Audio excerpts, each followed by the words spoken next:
Hello and welcome to the Draft Talk podcast. We're back talking all things NFL draft, which as we come to you is only one more day, one more sleep, maybe a sleep and a nap away. I'll hopefully definitely get a nap in before we kick off in the early hours of Friday morning.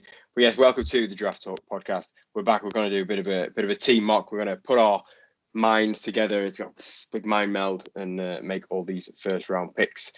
I'm your host, as always, Brian, and joined as ever with these two legends. It's Owen and Stu. How are you guys? Yeah, it's almost there, almost at the end of a long road. It's sometimes you think it's never going to come round, and there's so much to talk to, and then when it's all done, you wish it was draft season again. So let's enjoy the next few days. I'm really looking forward to see what happens on the early hours of Friday morning. Should be a lot of fun, as should this. Trying to put heads together, trying to see if we can work out what's going to happen on that early hours of Friday. Yeah, it's hard to believe this is the last time we'll be recording before the draft, and I'm ready. I'm done with it. Is it time to talk about 2026? Yeah, it gets to the point sometimes, doesn't it? Where you think, right, we've spoken about this for a year, but yeah, it feels we're ready for the draft to actually happen now. And Owen is definitely ready. He was texting me this weekend. Have you seen X, Y, and Z from 2026 draft prospects? He's moved on. So it's the exclusive for you. My top 100 2026 prospects comes out on Saturday on College Football Network. It's been a grind. Amazing. Good, and you could run through every single one of them. Of course, yeah. Rattle them straight off. Yeah, sure, exactly. But yeah, like I said, we're going to do one last mock. We usually take it in turns, but we're going to, like I say, pick it all together. All be nice and friendly, maybe. But yeah, who's kicking us off? It's of course the Titans. They've had the number one pick. They've not really done anything to hide anything or. Cloak and daggers. We think we know who they're picking, guys. Yeah, minus 2,000 on the money line for Cam Ward to be the number one pick.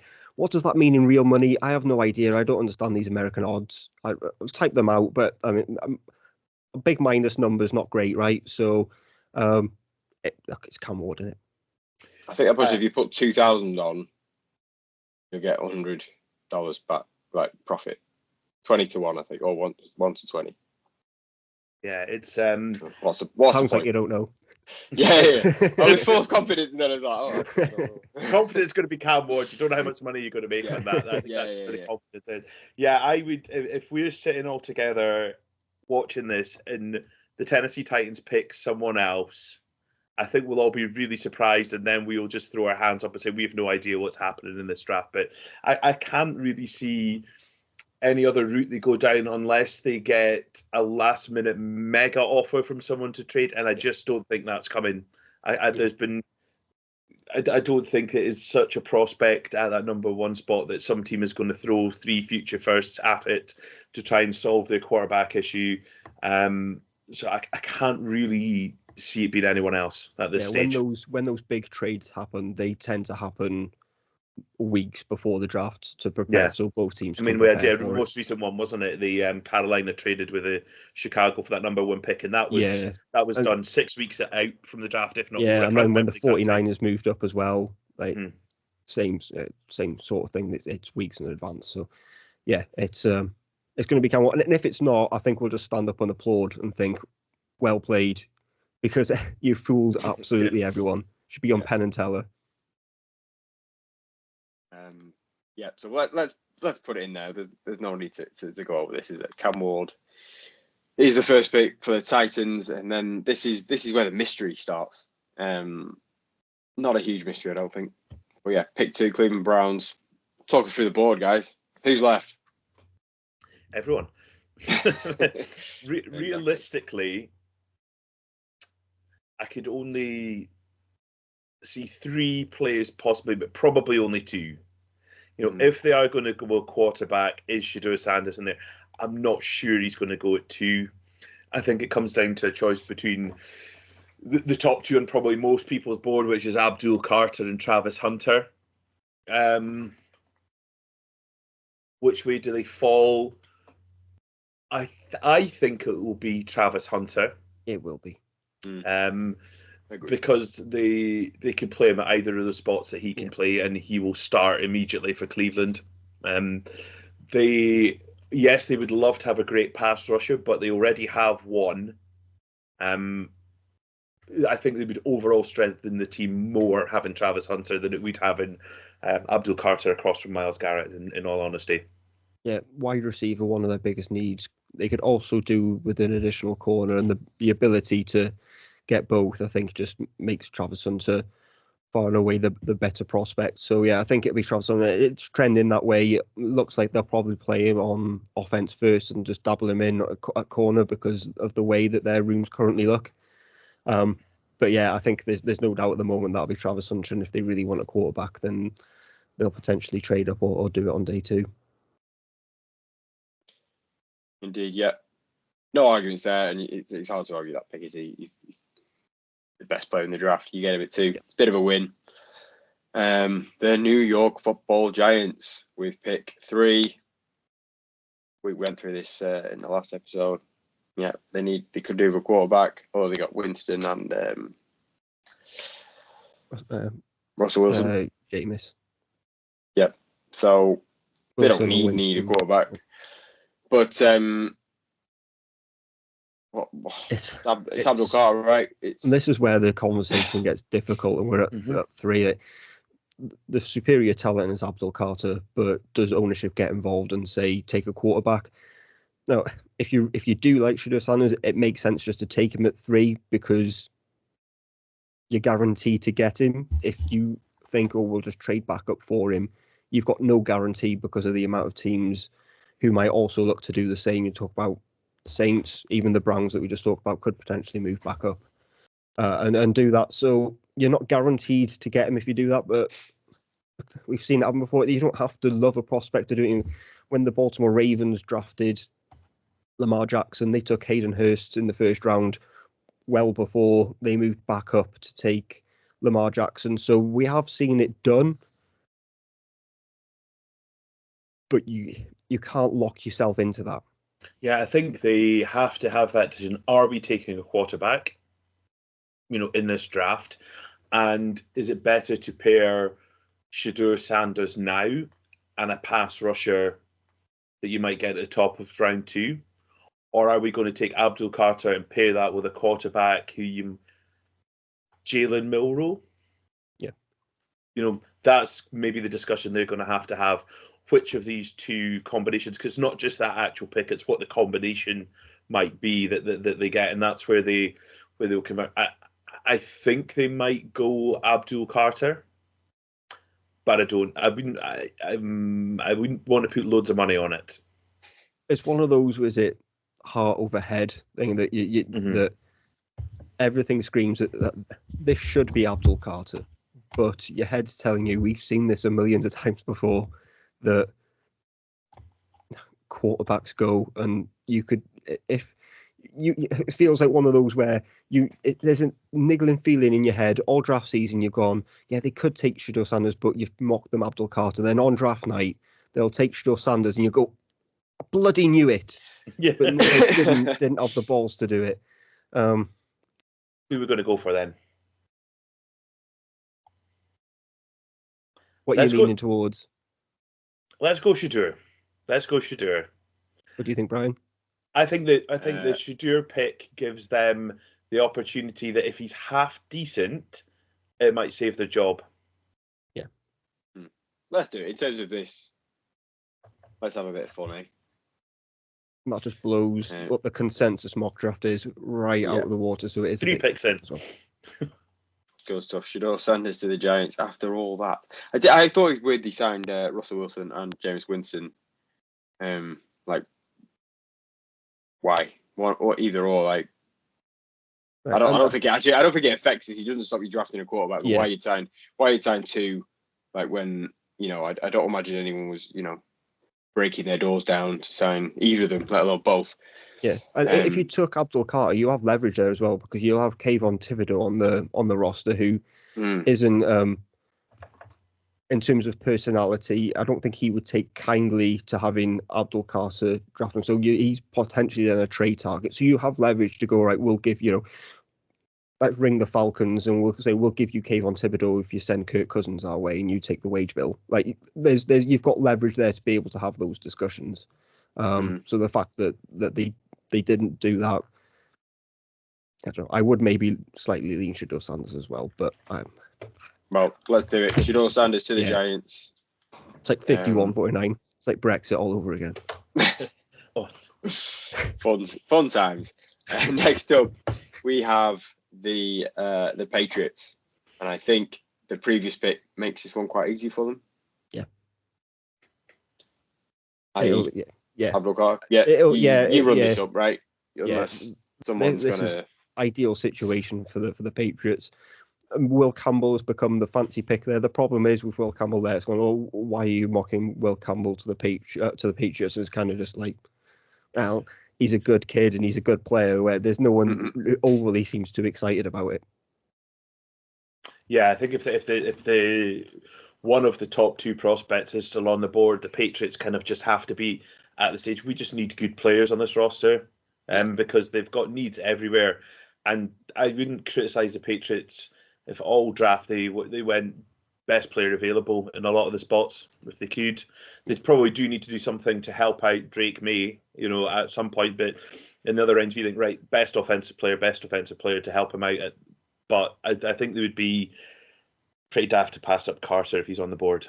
Yeah, and he took a visit to the Patriots in the last couple of weeks, pretty late on. You'd have to think, unless there was potential for this to happen, in that his agent wouldn't put him on the plane to do that. So there's clearly a possibility of that happening.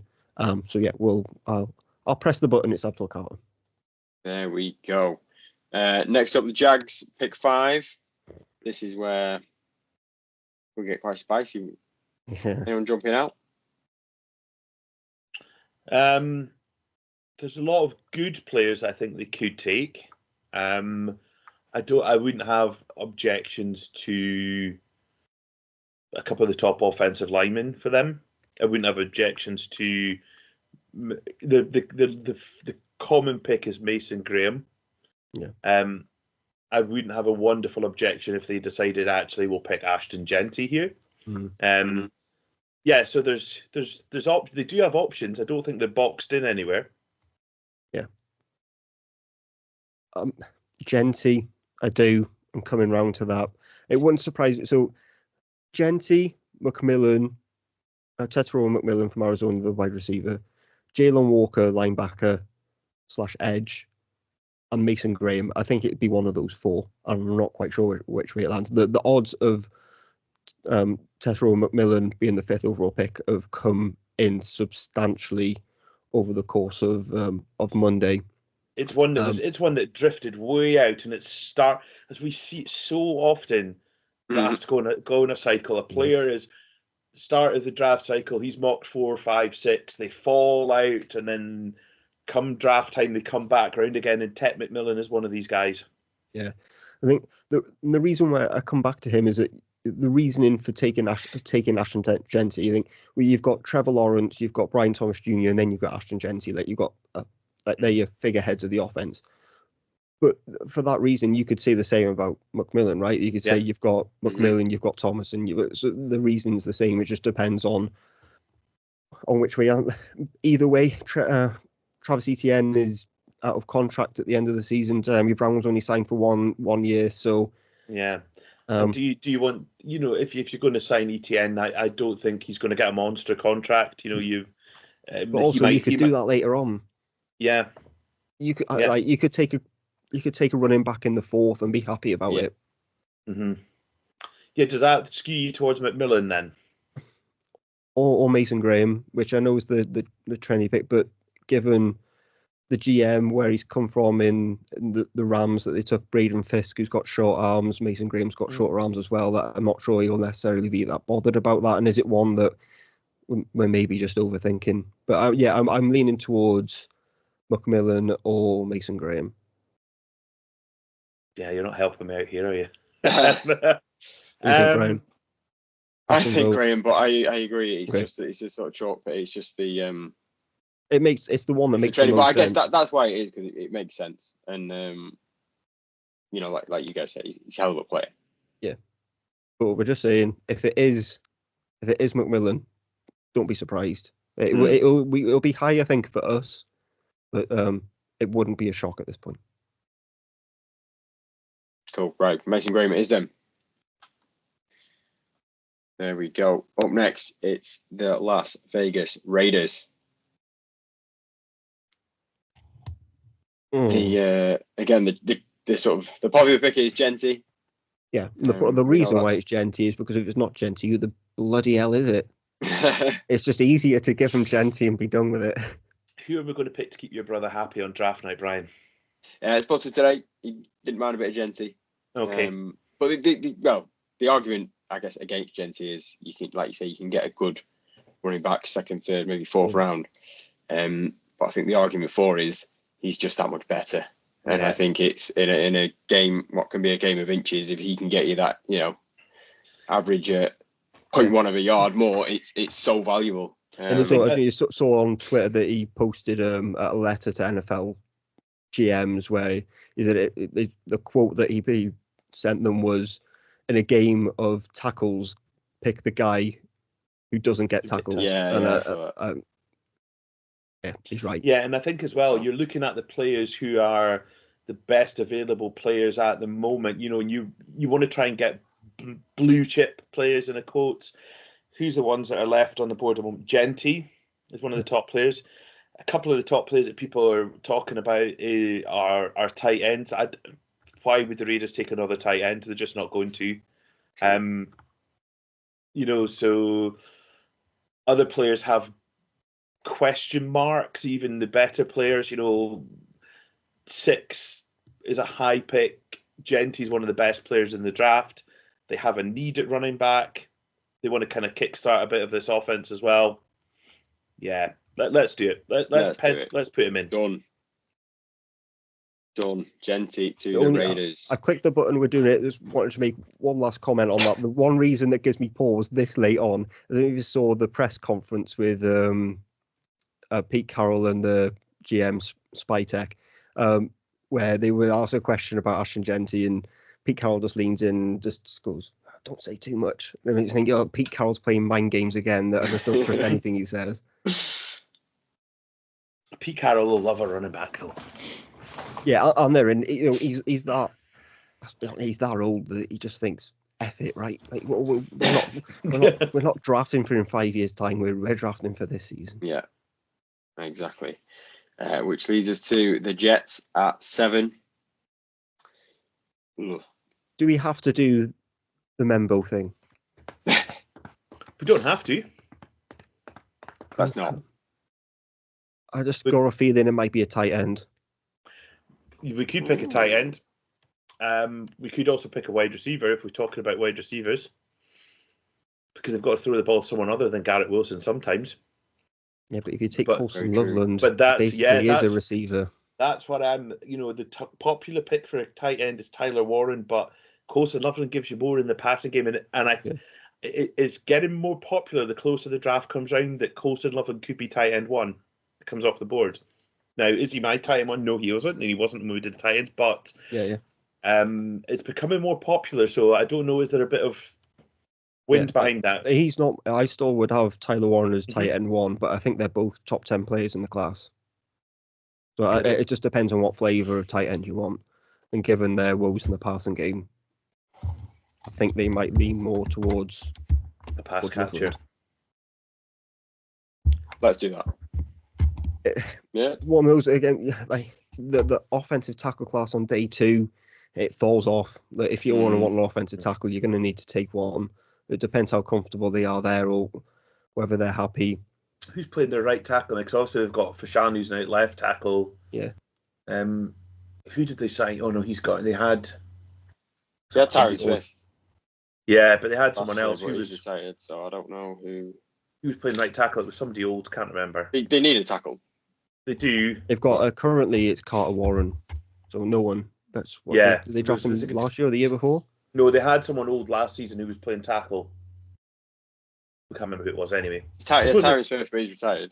But they could So they could move AVT again. He could play tackle if they needed to. And then pick up a guard. Draft someone. They might really like Carter Warren.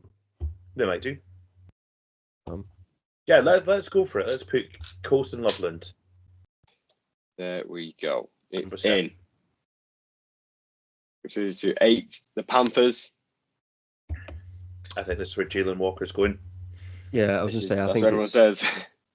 One of the Georgia guys. I think Michael Williams is in play here as well. Mm-hmm. I think he's going a lot higher than we think. Oh yeah, I'm not that high on him, but he's got the traits that GMs like. We're thinking Jalen Walker is the pick here almost every time if he's available, but it just makes sense after hearing what they've got to say. They want to go on defense, the leadership he brings, the fact that he can do everything. Factor, I think. Yeah, I'm not I'm not as high on him as other people are, but we're not doing what we're high on here. What we think, we're talking about what we think could happen. Yeah. And I think that the Carolina Panthers are struggling on defense, and if it's a toss-up with two players, that leadership quality that everyone talks about in Jalen Warren, I think would give him the edge, because then that starts setting a tone for them.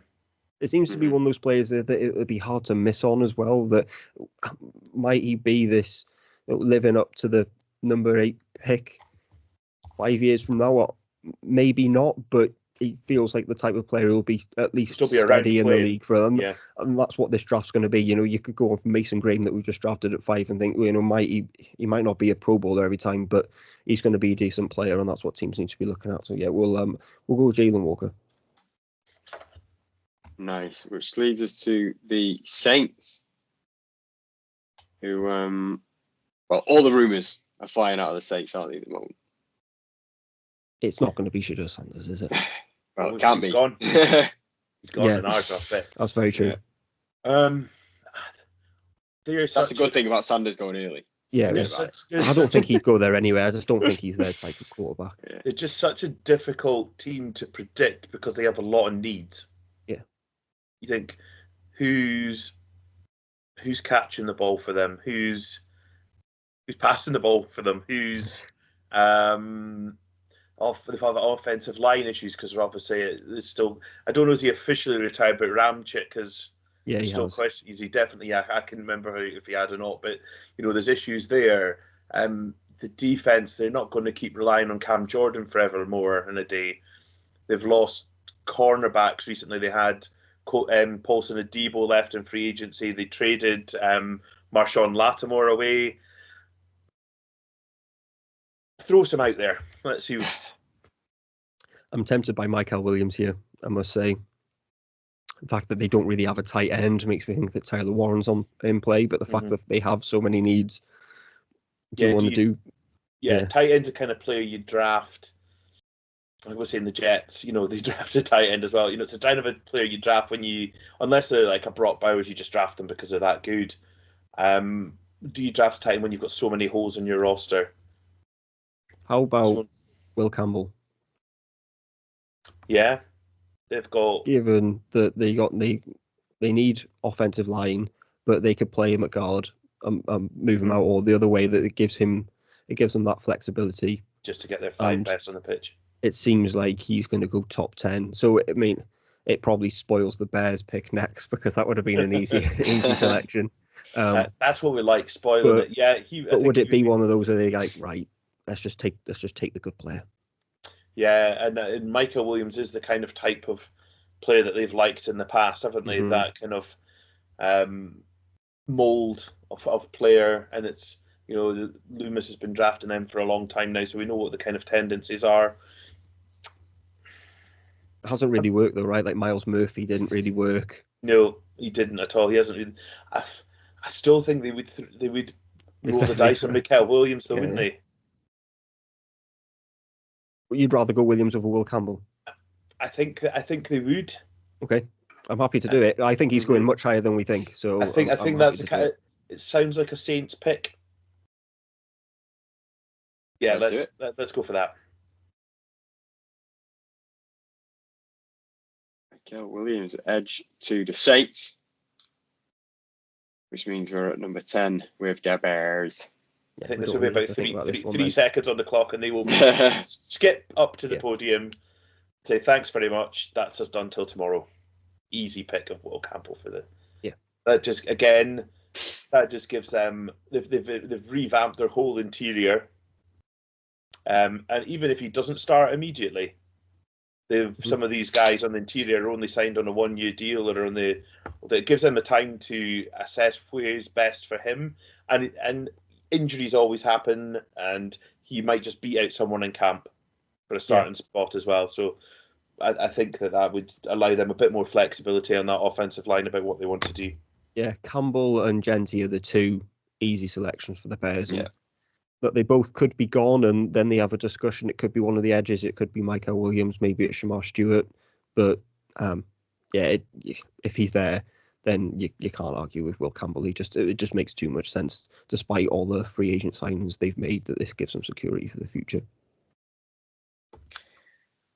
There we go. Then next up, the 49ers pick 11. They would have liked Will Campbell. Yeah. Not there anymore. Mm-mm. Who did you think instead?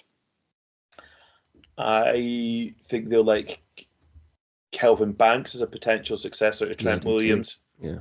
I think Membu's still on the board as well, because the right tackle situation McKivitz is okay, but they could use to do an upgrade.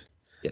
I think it would, if this is the way the board felt, I think that would be the discussion they have between those two players. Yeah. I'm not really anyone else jumping out at me that I think, I guess they need someone, and the defensive line needs help as well. Yeah, massively, yeah. But the interiors. I think they would have liked Mikael Williams. Mm-hmm. Who's still left on they could probably do something else on the defensive line later on, I think. Yeah. You can get. I don't think you're getting an Armand Membu or a Kelvin Banks. The drop off on the offensive tackle is so much more, so much bigger than defensive tackle. I'm tempted. I think they might like Kelvin Banks before Membu. I wouldn't again. I can let the reason why is that it's the run game stuff. Mm-hmm. I agree. I had Kelvin Banks go to them in my last mock with Membu off the board, but he whiffs in the run game, and I just wonder whether they would prefer Membu's nasty mentality. Let's go Membu then, because he's an instant starter at right tackle. Yeah, he takes that. We don't know. They might feel comfortable moving him over eventually. I think he would instantly upgrade and be the starting right tackle over McKivitz. You could start him at guard if you want, with Aaron Banks out the window. Mm-hmm. Yeah, let's go Membu then.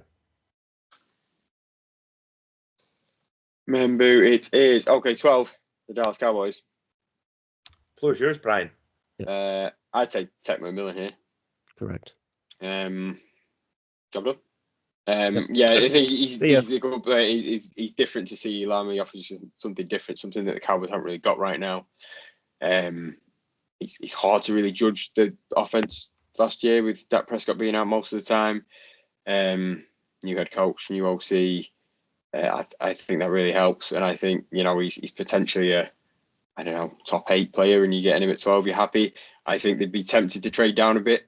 I don't think they want to trade down too far, because you get out of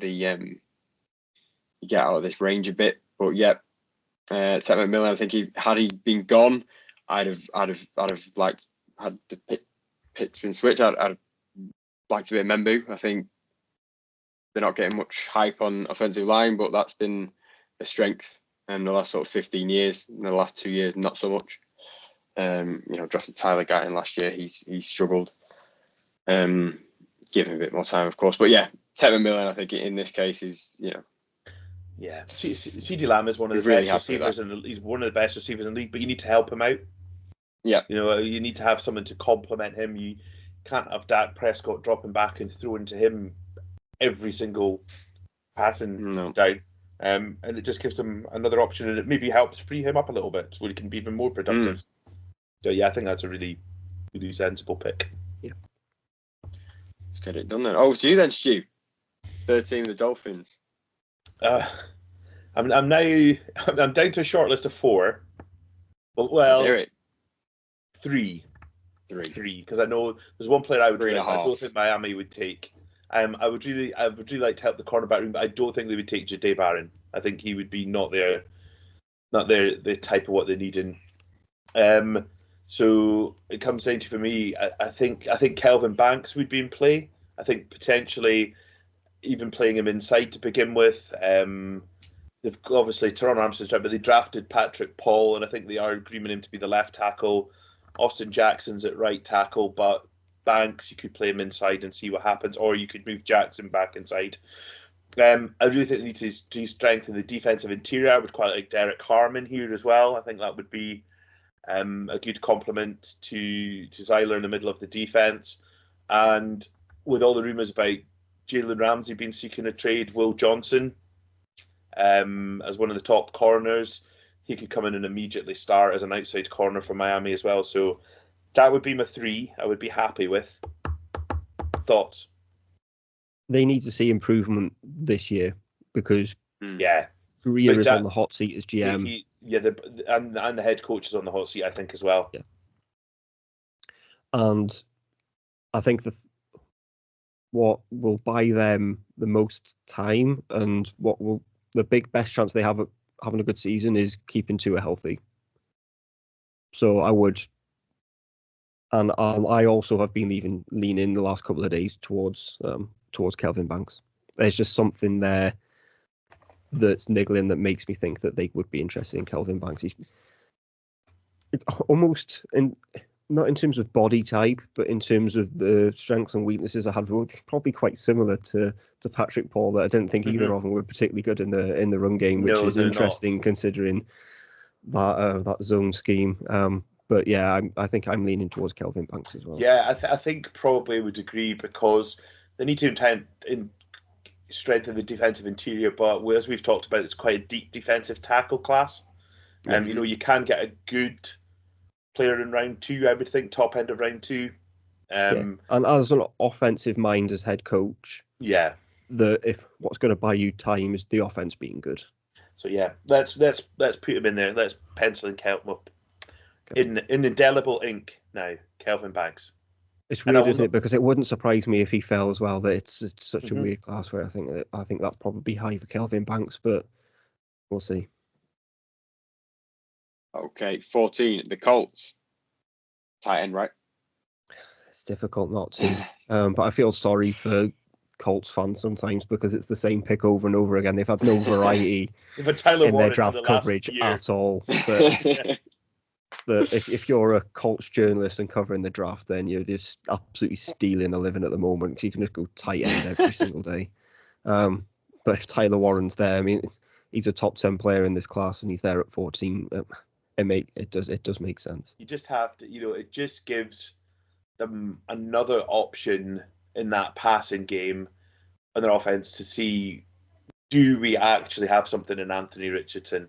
Because if you've got him, because he's got decent wide receivers, he's got a good running back. The offensive line is not half bad.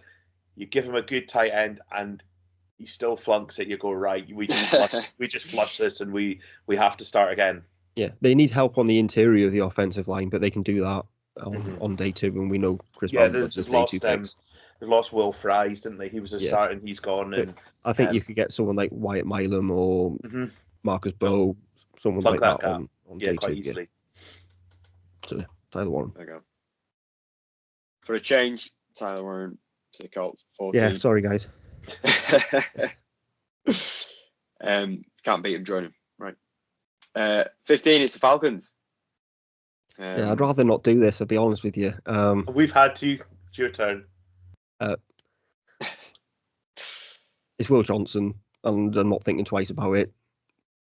Whether the Falcons do is different, but if Will Johnson's there at 15, then you run it in, because I would say corner is probably their biggest need. All right, the edge and the defensive line has been pretty dreadful. You're going to need to find some depth there. But the Falcons, if it's not going to be a skill player, like to go for who they feel is the best player. I think it would be hard not to pair Will Johnson with AJ Terrell. So I'd go Will Johnson. Yeah, I think, obviously there's a talk of pass rush. Is there a pass rusher you want to pick there? Will Johnson is, I think underrated in this draft. I think, and he's been allowed to fall a little bit. And AJ Terrell seems to just be up and down, isn't he? He's had some great seasons. He's had some not so good seasons. A steadying influence, another player in there, would be not a bad thing. So. Yeah, and the GM Terry Fontenot has got something to prove to Falcons fans, because you look at the first round picks, there's Kyle Pitts, Drake London, Bijan Robinson, and then Michael Penix. That at some point there will be a discussion, especially if Kyle Pitts does nothing this season. So I think he's going to have to draft for now. Like you could look at someone like Shamar Stewart, who I think they would have interest in off the edge. But I don't think he doesn't guarantee you production this season. And the Falcons need that, and they've got no cap room either. So there's links to Jalen Ramsey all over the place, but I don't see how the Falcons right now can take on that contract unless it's still a big contract. Unless it's not what I think it is, and it's all loaded into signing bonus. So unless there's a way of like restructuring him, and Miami end up paying basically all of his contract in a signing bonus, and then they get a higher pick because of it. That's the only way I see that working, because the Falcons don't have any. They've had to restructure Jake Matthews and the like just to try and sign the rookie class because of the Kirk Cousins contract. So it's Will Johnson. Will Johnson. It's okay. Cardinals are 16. I think they would have liked Will Johnson.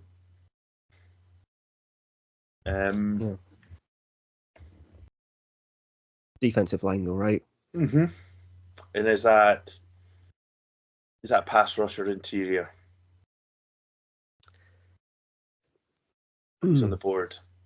Jamal Stewart, Mike Green, Derek Harmon, Dave Barron, Campbell, Walter Nolan, Nick Scorton, James Pierce. I think if I was to choose any of them players at the moment, I think there's too much question marks over Shamar Stewart's production.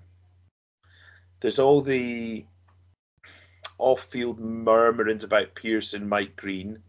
Is Derek Harmon the cleanest prospect there? Potentially, because even Kenneth Grant and Walter Nolan, there are some very small question marks, but question marks there nonetheless. I've not really heard anything about Harmon question marks. He's going very quietly under the radar, and it would not surprise me. I think if you said he went to the 49ers at 11, then I don't think you would question it too much, because they need that type of player. I'm happy to go with Harmon. It's just in that you need help there. He's the one that's probably the least question marks about. Yeah. That doesn't necessarily mean he's going to be the best player, but if you're playing it safe and playing it sensible, he's probably got less question marks than some of the other guys. You know what you're getting.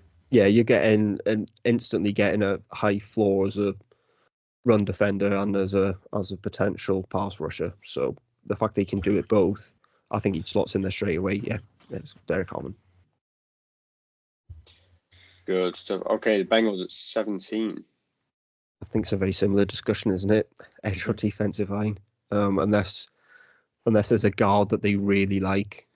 They maybe be a little bit early for Zabel or Booker, but unless there's a guard that they really like, I wouldn't be so sure. I think you're more likely to pick a guard on day 2, aren't you? I think, if you're looking for one. On the edge, you're looking like Shamar Stewart, Mike Green. Again, same prospects, isn't it? Same prospects. I would be maybe more inclined to go on the interior again and give them. I think with Kenneth Grant. Yeah. To run stuff in player in that interior.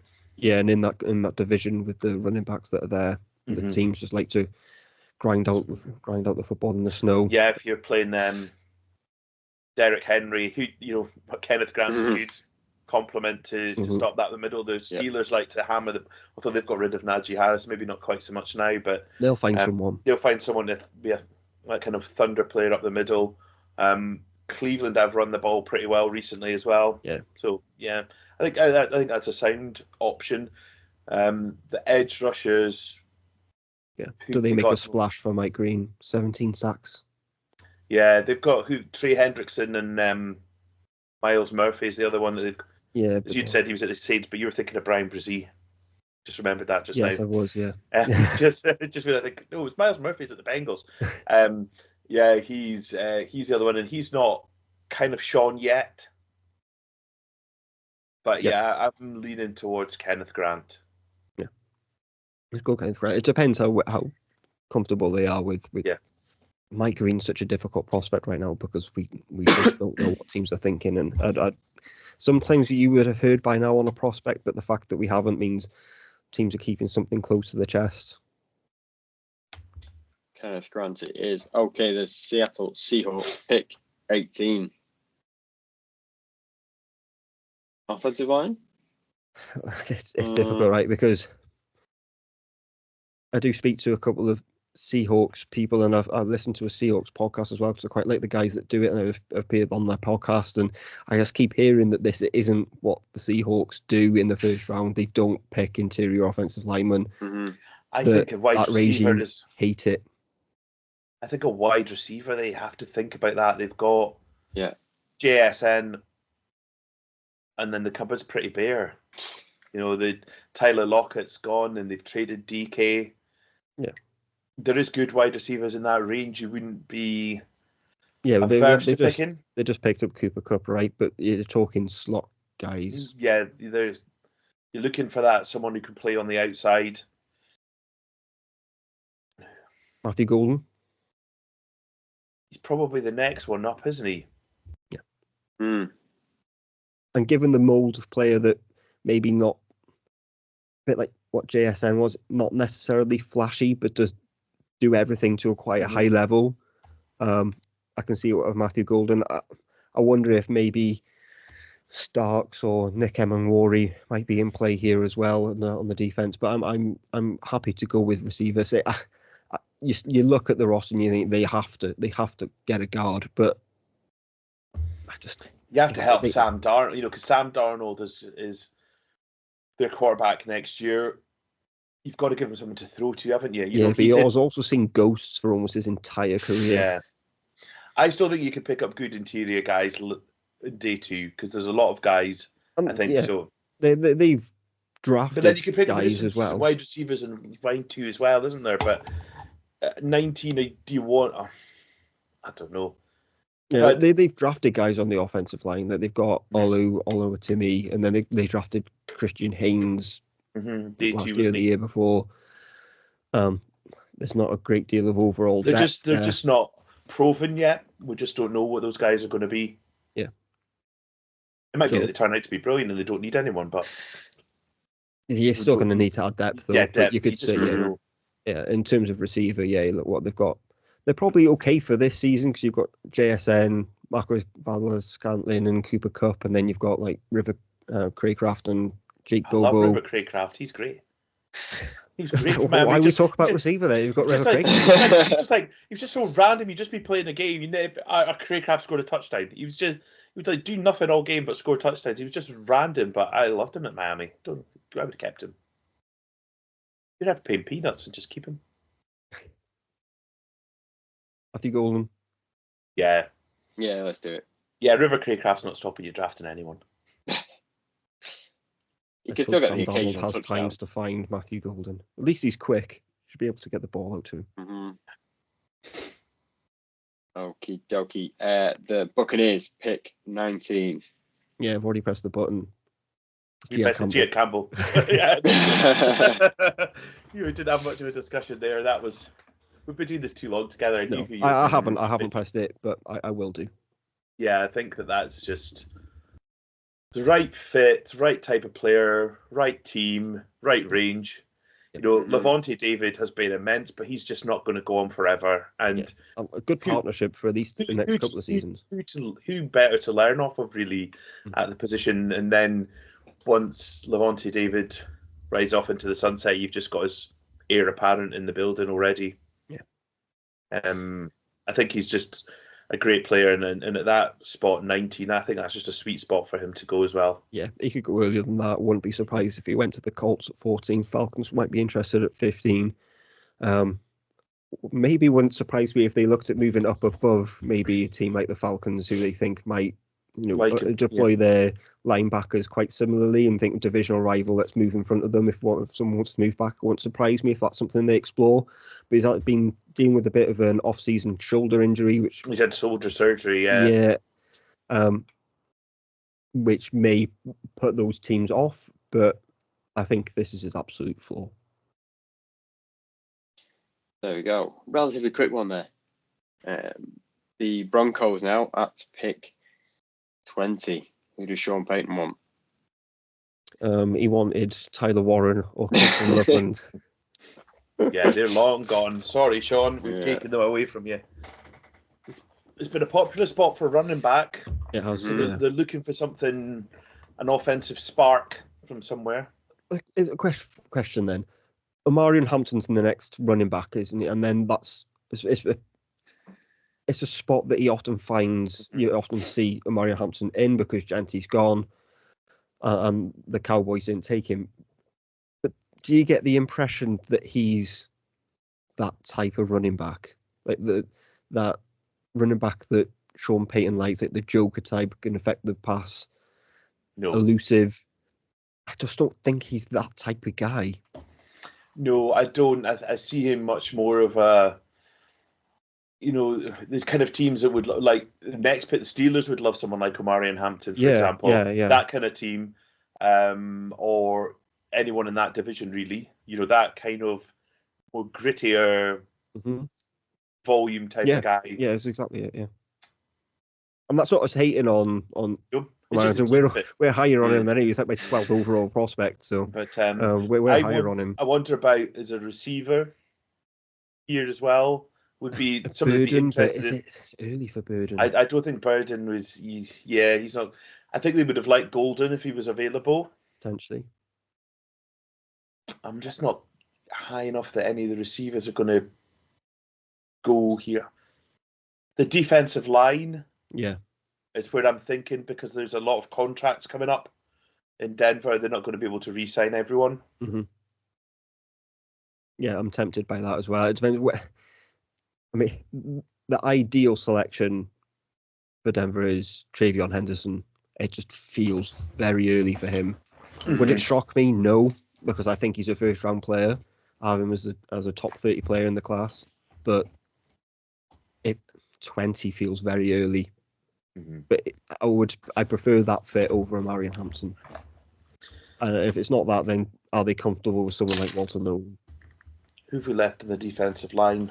Yeah, the interior Walter Nolan. It would be the selection. You've got others, but would they take Shamar Stewart? Ooh,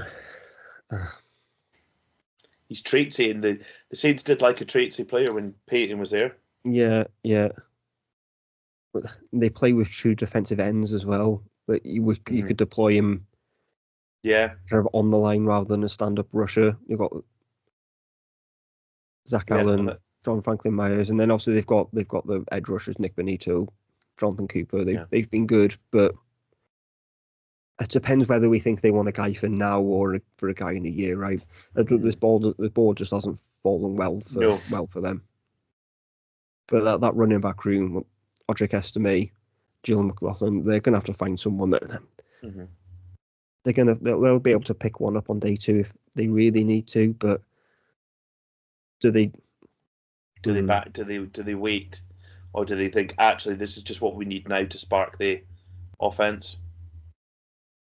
Yeah, because they were close. I mean, they made the playoffs. They're like, can we kick on? What's going to give us that extra X factor next year? Yeah, do they go Omarion Hampton now and then go for one of the pass catching backs later on? I think they're like Woody Marks or someone like that who predominantly act as a receiver out of the backfield. That you'll be able to pair them up. I don't know. I wouldn't surprise me if they like Audric Estime in that thumper role either. Mm-hmm. That he was that kind of guy who just.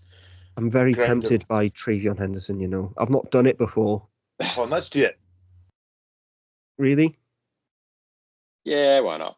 And if it doesn't happen, we just deny all knowledge. It's fine. No one's going to watch this anyway. It's fine. Yeah, exactly. We cleared it up last episode. We know nothing. Yeah. Okay. And if it hits and that happens, Oh, yeah. plug the We hell can out of play this this clip. episode. Clip that up, right? Yeah. Clip that Trevion up straight Henderson away.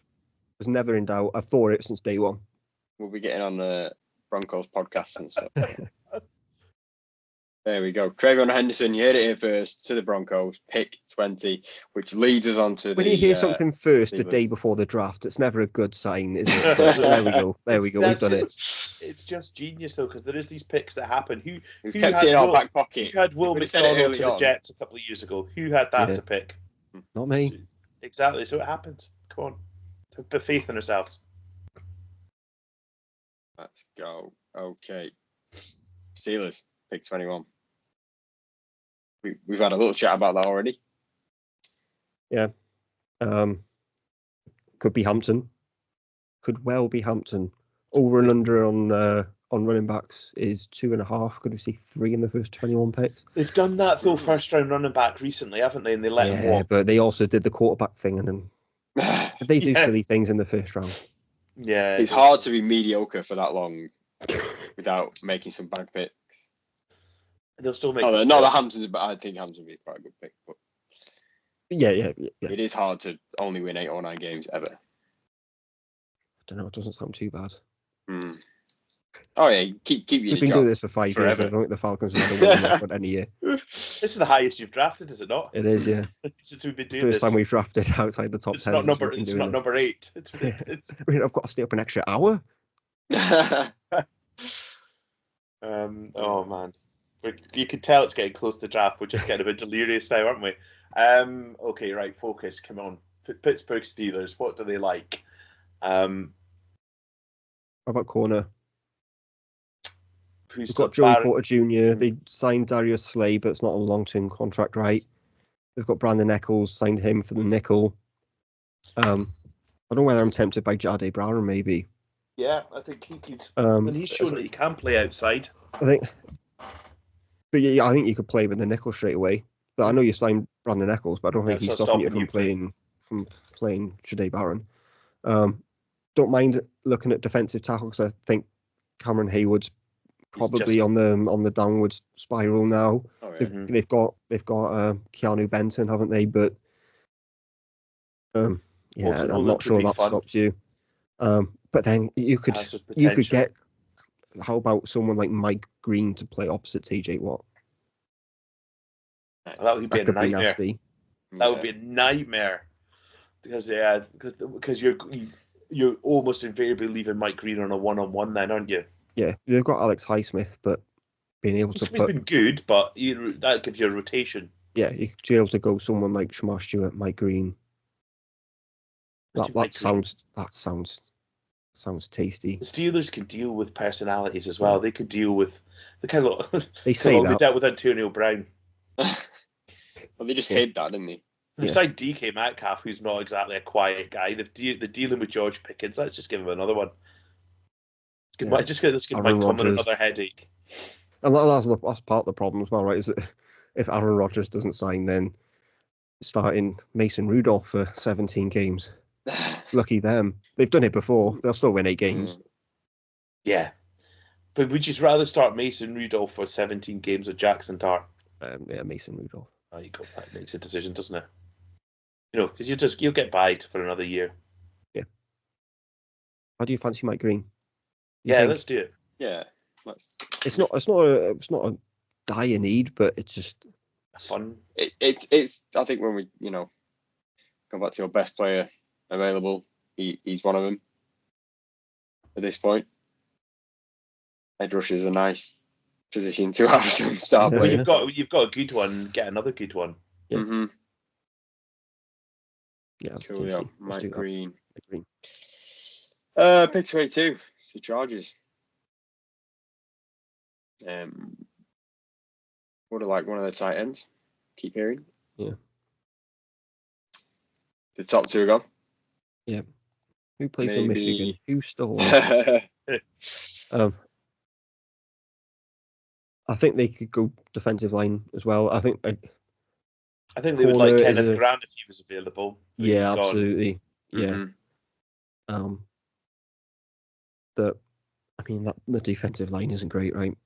That they've got Tuipulotu, who's been quite good actually. They've got Khalil Mack, but in terms of up front, they've got Bonnier, and then who else? Yeah, no one. Walter Nolan. Yeah. He's the best guy on that defensive interior who's left on the board. Or, like, can they get by at corner or corners? That there's a massive drop off corner. If they want a corner, they're going to have to take one either here or with the next pick. But could you get away with Benjamin St-Juste, Dante Jaxson? I feel like you could get by a little bit better there than you potentially could in the defensive interior. Yeah, I think the defensive interiors they've had the ball just trampled all over the top of them, for a couple of years now, haven't they? They've tried to plug it with various veterans, and it's not really happened. Why not give them someone who's young and could develop and is decent against the run, and he gives them a little bit of pass rush juice as well, potentially. So Walton Nolan done. Pick 23, Green Bay Packers. Yeesh. What do the Green Bay Packers do? Nobody knows really. Well, the thing is, everybody knows because everyone knows what their measurables are, but no one can correctly guess what they're actually going to do. Defensive backs, massive issue. Whether they go for that here, I don't know. Corners. I just don't know if Barron's their type of player. Yeah, like what do they do with Jair Alexander if he goes him on the outside? Nixon. We drafted Javen Bullard, right? So they're okay at safety. That wouldn't surprise me if maybe Malachi Starks or someone. But could Nate Hobbs play on the outside? He played a lot in the slot for the Raiders, didn't he? Yeah, which maybe puts you off Barron. They do like an offensive lineman. Yeah. They do like the trenches as well. Could they? Because they like flexibility, and that offensively, they've the guys like Elton Jenkins and Zach, they've moved around. Would they like a Grey Zabel to move around? Because they do. They just signed Aaron Banks. Yeah, they paid him a lot of money. Shamar Stewart, traitsy guy. They've got Rashan Gary, and they've got they're going to be starting. Lucas Van Ness hasn't traitsy guy hasn't lived up to what his draft stock was. Looks like they're probably starting Kingsley Enagbare from a couple of seasons ago. I'm tempted by Shamar Stewart here. Yeah, talk about traits, and they'll buy into that. I mean, they're going to have to do something with corner at some point. He's fast, he's big, he's massive. Green Bay like that. Fast, big, massive people. Yeah, hopefully he can play outside. Can you play corner? Quite athletic. Probably. He's an athlete. He surprised me. Shamar Stewart. Biggest corner in league history. He's an absolute unit to play corner. Jordan Anderson just running straight past him. Just have to get round him first. Good. Yeah. So, okay. That's done. The Vikings. Pick 24. Malachi Starks, if they pick here. Yeah, I mean it's a trade out spot, right? They've only got 4 picks. 4 picks. The Falcons only have 5. I think both of those teams would actually be looking to get out of that pick, but we're not. It's easier not to do trades here because trying to work out trade calculations just isn't a fun listen. I think probably a team's given up whatever they've got at the top of the second, and then potentially a fourth and a fourth next year or something like that. Starks. Yeah, Starks. I think he's still a player who is one of the best prospects in the draft, but the positional value does knock him down a bit. They do have a need at safety as well. Harrison Smith is now getting up there in years, and they had the Lewis Cine experiment, which didn't go well. So it's unfortunate injury that's just derailed his career. It's just not gone right for them there. Malachi Starks, I think, would be a great prospect in that defense, and I would trust Brian Flores would know how to deploy him in his best capabilities. Good stuff. Mike I start to the Vikings at 24. At 25 is the Texans. Offensive line, wide receiver. I think it was receiver. I think they would look more closely at Egbuka and Mika Egbuka from Ohio State over anyone else, apparently. And I can believe he's very good in interviews. I just haven't got the impression so far that he's going in the first round, but is he one that's just he's a good player and ends up going there? If you look at their top receivers, they've got the big outside threat with Nico Collins. They've got the quick, speedy guy in Tank Dell when he's healthy. Christian Kirk's now with them as well. Ibuka is that crafty route runner who finds himself space and is open, so he does complement the skill sets really well. But their offensive line is terrible. Yeah, they've got players they can rotate in and out there as well. Like they signed Braxton Berrios, they've got John Mechie, Xavier Hutchinson. They've all played a little bit of a role that makes you get by enough. The offensive line is horrible. And CJ Stroud is coming up to that time. They're starting to think about contract, and you want to protect him. Yeah. You want to protect. Zabel would start immediately on that offensive line somewhere. They've got a tackle need because they got Laramie Tunsil is traded again. Got Natima Hall. He's out there. They signed Cam Robinson. He's a stopgap. He's a stopgap. Yeah, and they've got Blake Fisher, and they've got this. Who's probably the starter unless Trent Brown can be healthy. Who they also signed, I think, was it just for a year. Josh Simmons. We spoke I was going to say Josh Simmons if his knee's clean. Yeah, I'm tempted by Tyler Booker. I can't. I just the don't reason why is because you can poo-poo me. That's absolutely fine. But let me just explain why. That they got rid of Laramie Tunsil because they didn't like his leadership and they wanted to install more leadership on the offensive line. And D'Amico Ryans, Alabama guy, Tyler Booker, Alabama guy, and then they say that he's the leader of that offensive line. He's like the Will Anderson of their offensive line, who also was drafted by the Houston Texans. From Alabama. Yeah. That you can tie like the spider webs, like the It's Always Sunny in Philadelphia. I'm like everything's that I don't know, that you can connect the dots there if you wanted to. But I think if you draft Josh Simmons, you don't know. We spoke about it on the last his injury history. You don't know when he's going to start, and they need someone to start straight away because it's not a good unit. Yeah, and they traded away Kenyon Green as well, who wasn't even great either, but he was one of the interior guys. They're starting Titus Howard at guard, Juice Scruggs at guard, and Jarrett Patterson at centre. That isn't going to get it done. Yeah, ideally, I think they want Scruggs to play centre if they're going to play him anywhere. Yeah, you can move him to centre, put and then Booker at guard. You've taught me into it. I'm not happy about it, but you've taught me into it. What would you prefer? I don't know. Possibly because he's flexible and you could play him in lots of different spots and you could move him to tackle at a pinch if you had to as well. But I get your point about leadership. In terms of personality, that's exactly what they've hinted that they want. Yeah, you've taught me into it. Great. You've taught me into it. Good. You can have the next one. In this time. That's how we usually do duelings. We never agree. It's good to have a discussion every now and again, even if we are wrong. Rams pick 26. Jahdae Barron. He's in the mix. They don't pick again until late in the third round. Their next pick's in the 90s, and they're desperate for a linebacker. I really wouldn't rule out Carson Schwarzenegger was the name I was going to say.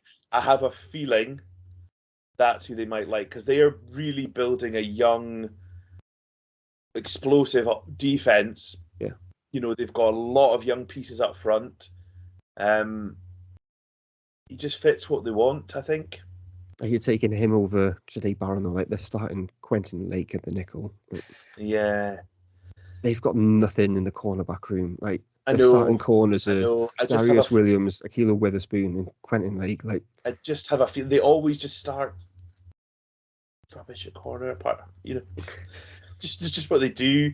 You can name the Rams the last couple of years they're starting line, and who's playing in the secondary? I have no idea who's playing for the Rams these days. It's just some randoms they picked off the street and they seem to do all right. But I just have a feeling Schlesinger is going to go there. I don't know what it is. Jade Barron is the best prospect that they could pick, I think. Yeah. I just have a feeling it's going to be Schlesinger. I don't know why. Brian, you want to go Schlesinger over Barron? I'd go Barron just because I think he's a better prospect, but a better prospect, yeah. But it's just one of these feelings. Well, they need both.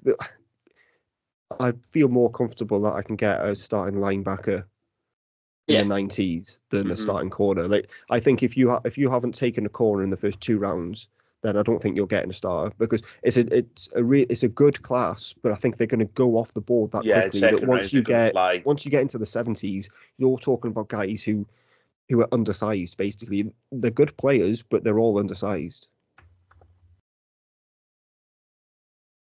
I'm 2-1. It's Barron then. Okay, Barron it is. See, when they pick Schlesinger, I'm going to be so smug.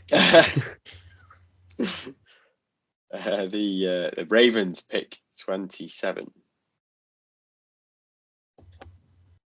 They would have loved Tyler Booker. They'd also like Ray Zabel. Yeah, I think offensive line is a good shout for them. They're still kind of in that rebuilding mode in that offensive line. They've got obviously Linderbaum at centre. Yeah. Rosengarten has come in and played reasonably well at right tackle. Actually, Guards wise, who's playing guard? Daniel Falele's lining up at guard, isn't he? And I'm just not a Falele guy. He's been okay at guard, but Stanley is back again at left tackle. Yeah. Andrew Voorhees is the left tackle. I quite like the left guard. I could see if Zabel edging out Falele possibly, or Voorhees. I quite like Voorhees. I don't know what. Yeah, but I think he would start over both of them. Mm-hmm. Yeah, and they want to have a strong offensive line because they want to have that dynamic of running the ball, don't they, and protecting Lamar Jackson. They also need edge. Pass rusher. I was about to say they like a pass rusher because they've got Odafe Owe. Yeah. Kyle Van Noy is still one of the better pass rushers as well. My man David Ojabo hasn't really panned out, sadly. Who's left on there? Who've got left on the edge rushers? Yeah, like Kyle Van Noy's gone more towards the edge rather than a typical linebacker, hasn't he? Mm-hmm. I mean, who's left on the board? Oh, edge. Yeah, I've not got the board up in front of me. I'm just freestyling. Along. I'm freestyling. Nick Scorton, James Pierce, Donovan Ezeraku. That's tempting. It is, yeah. He's the kind of guy they like. That bendy, quick guy on the outside. Yeah. I'm tempted by it. I like that. Ezeraku? Yeah. Yeah, let's go Ezeraku. Yeah, let's do it. Ezeraku. I think they could be interested in corner as well. I just don't think there's an upgrade for them there, but it wouldn't surprise me. To the Ravens. To the Lions pick 28. Yeah. We've stumped ourselves there because we would have run Ezeraku to the podium. I think it'll still be edge for the Lions. Yeah, they need something across from Are they the team that thinks we can do something with James Pierce? They're a culture team, aren't they? I don't want to do the baggy kneecaps off again. Exactly, yeah. Enough good guys around him that they could, whatever his issues of wind your neck and mate, come on, we are a good team here. Let's focus on what you're doing. Yeah. And again, we talked about it. Whatever pick it was when TJ Watt. People are going to double team Aiden Hutchinson. Pierce can scream round that edge on the other side. Mm-hmm. If he's got someone, if they have a a tackle who's not the quickest, isolated one-on-one v Pierce, he's going to be laughing. Yeah.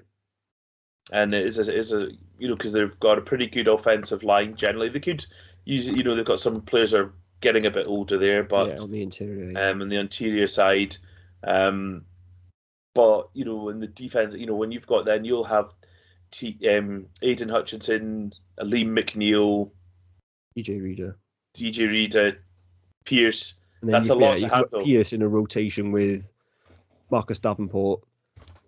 That's a handful of a defensive line. You can quite easily rush for, and that gives you options in that back seven to do whatever you want, really. Yeah, I'm tempted by corner as well because they brought in DJ Reed on a free agent contract, but they did a Terry Arnold last season. Looks like, let's just do James Pierce. I'm happy with that. And he probably thinks that's late for him. He'll be sat there thinking that he deserves to go much earlier than this, and he could go in there with something to prove. And I think they could get him on the right track if that is needed. Good stuff. Okay, next up, the Washington Commanders pick 29. Do they keep some more weapons for the young quarterback, or bit of help up front, bit of help on defense? They signed Deebo Samuel. They got McLaurin. Mm-hmm. Stu's probably going to say he's tempted by running back here. Possibly. Yeah. I'm just tempted by corner too. I think corner is probably more of a need, if I'm honest. Yeah. For them.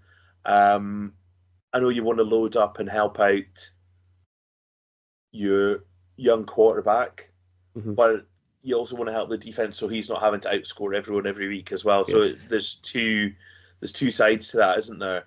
I wouldn't have an objection to corner at all here. Who do you think it'll be? I think it's going to be Maxwell Hairston. I think you're probably right.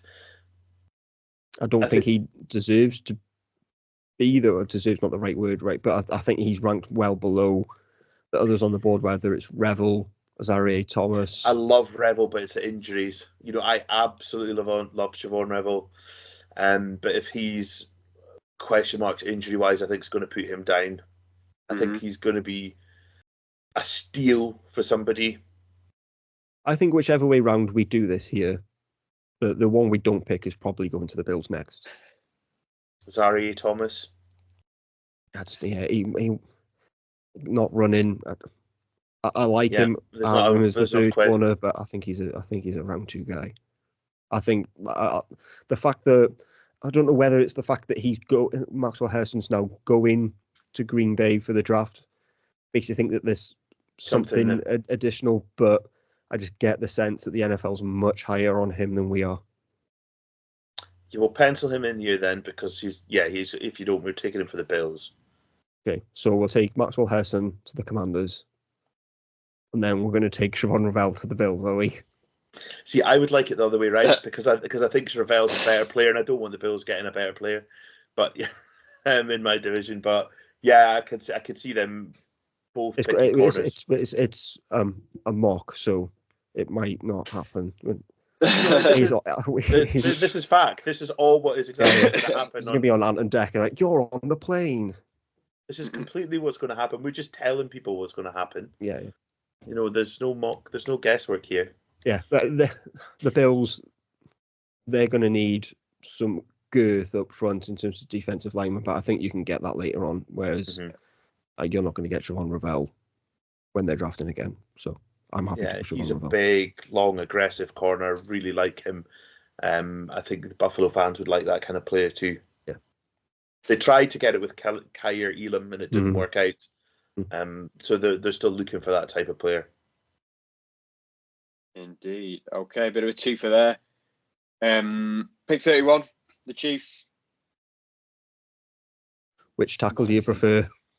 Do they prefer? Simmons or Connolly? The Joshes.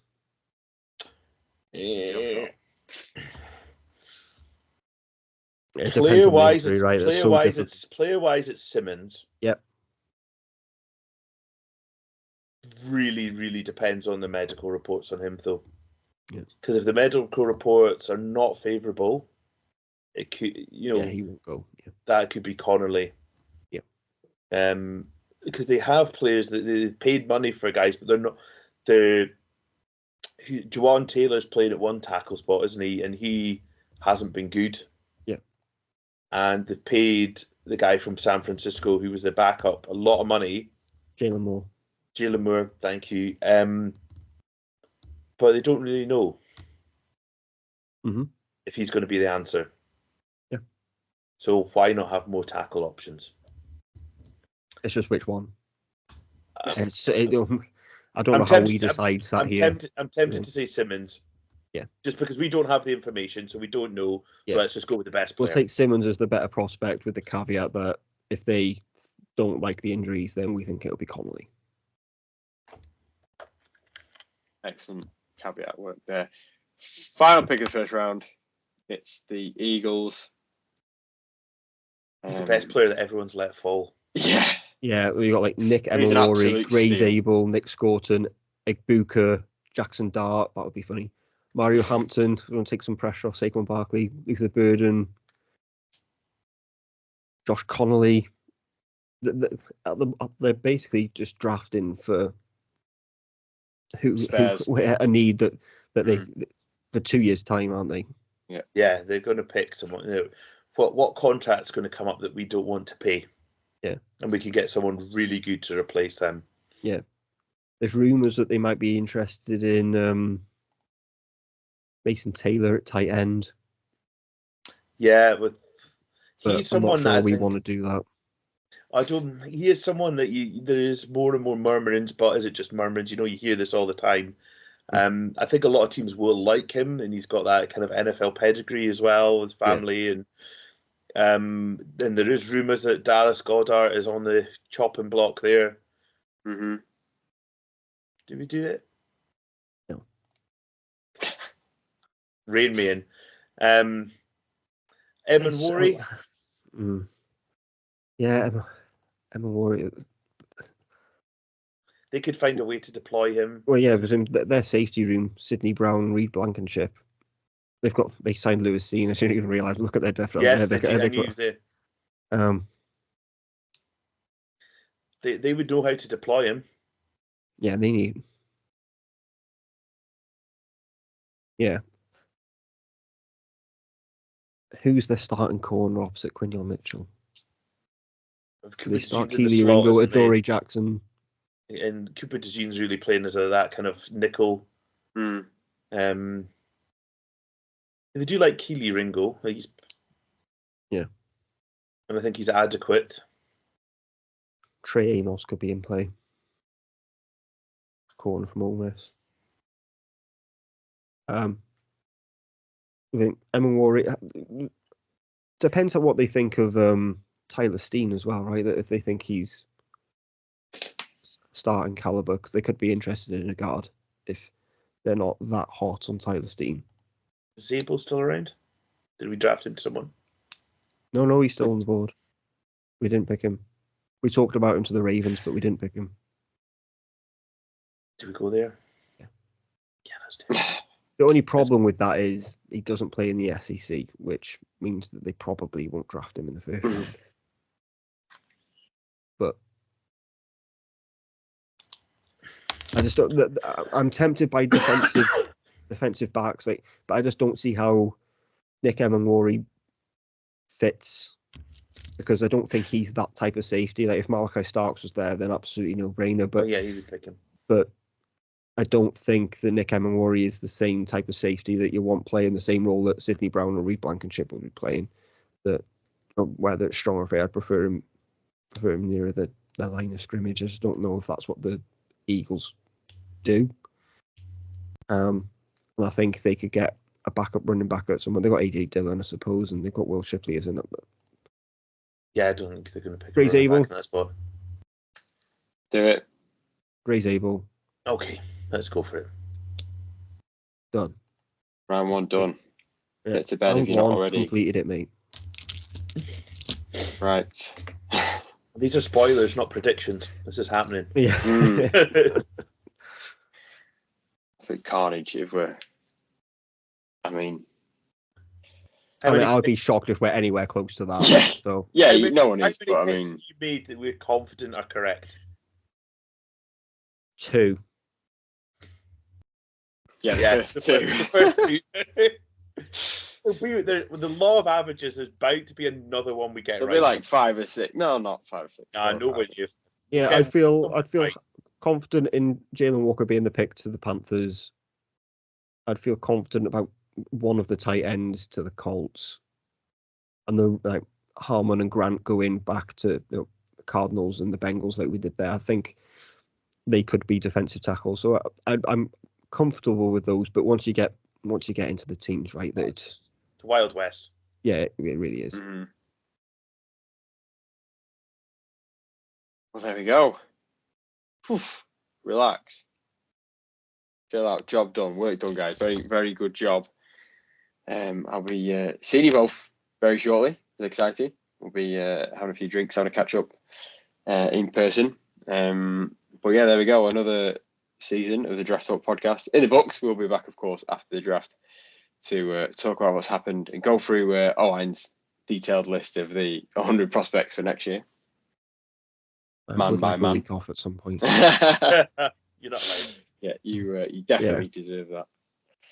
But yeah, there we go. Enjoy the draft. Hope your team picks all the players that you want.